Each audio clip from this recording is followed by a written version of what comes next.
Okay, this is day one of recording myself speak for at least 3 minutes straight to improve my speech. The goal is to eliminate all filler words, ums, ahs, you knows, and so on.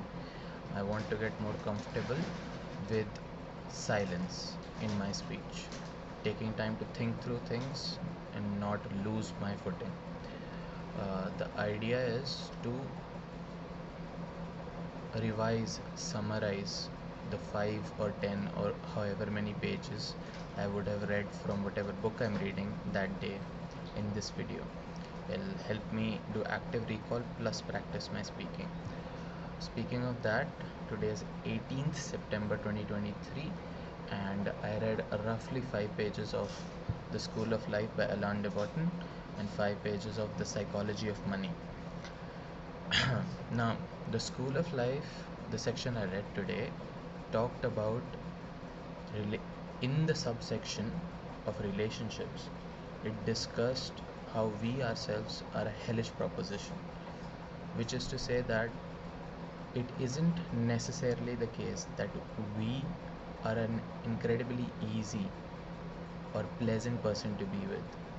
We Everyone has their own set of idiosyncrasies which make it very difficult to stay in a relationship, in a healthy blooming relationship with them. And actually accepting this makes us realize actually accepting this makes us less insufferable. One of the lines I liked from that essay was that uh, the most insufferable people are those that don't regularly realize that they can be so, which is actually good. It's a good meditation to have. But also analogously, it goes both ways. Others can also be a hellish proposition, and we must realize the sources of this massive idiosyncrasy, where it comes from. It does stem from somewhere from childhood. um, there are explainable reasons, and if at first we accept that we ourselves can be so difficult to live with, it becomes easier and easier to see and accept that in others as well. And so love can be based on a more solid understanding of flaws rather than an imaginary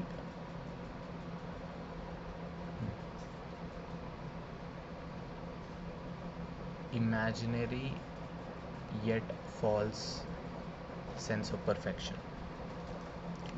It also right it also discussed uh, one more factor, one more mini topic rather, and that was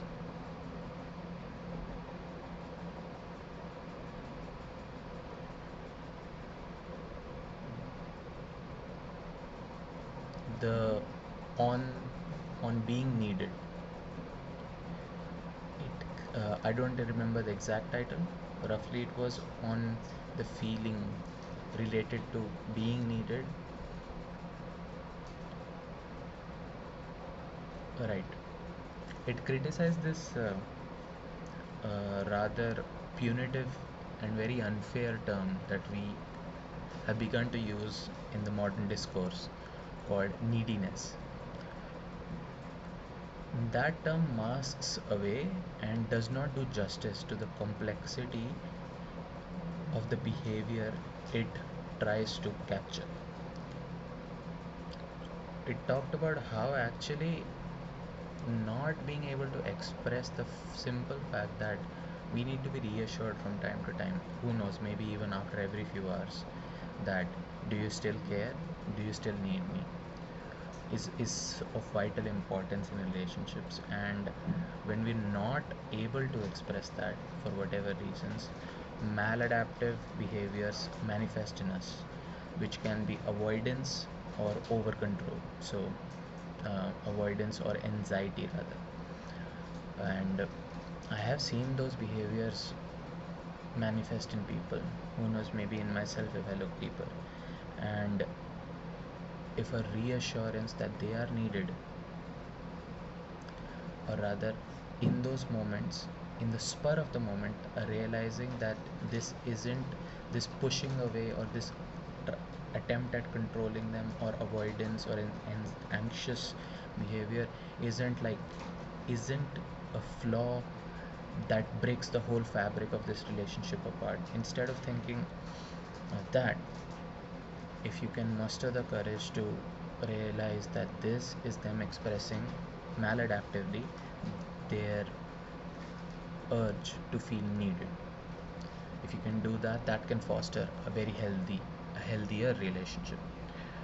Okay, moving on to the psychology of money. That was a more simple and easier to read um, essay, I would say. It was chapter 4, I believe.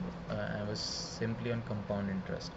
I have seen through different articles or YouTube videos before that compound interest is one of those phenomena you'd never expect to be that powerful. As it said, it's the eighth wonder of the world.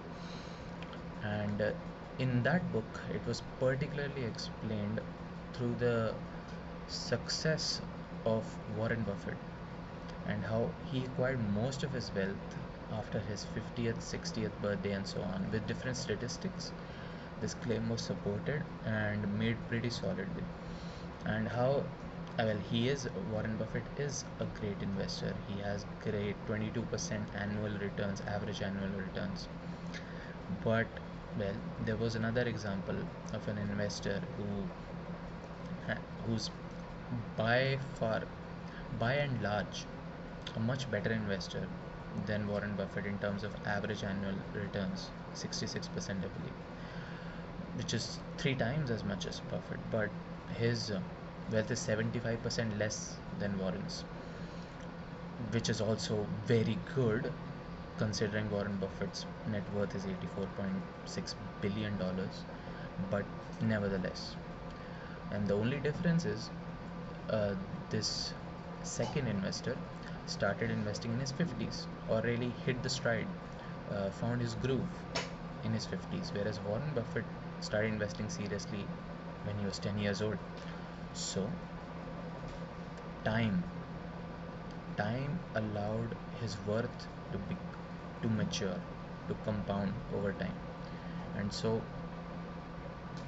all we are conditioned to think linearly, and so our minds become baffled at exponential growth, no matter in which field it happens, but no matter where it happens, in which era it happens.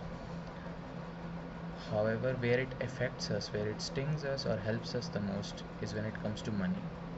And so, if all of this is to be boiled down to a single,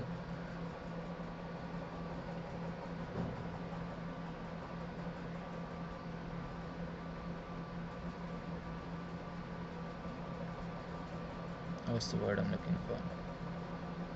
Single pithy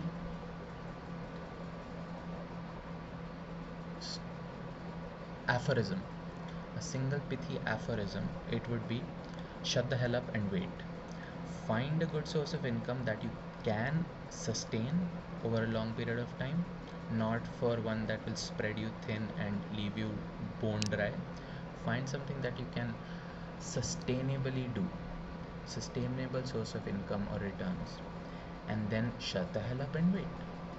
That is a very financially wise decision to make. Okay, and this was my practice of not speaking filler words. I hope I was more comfortable with silence, and I hope to continue this pretty frequently, hopefully daily. And yeah, that is it.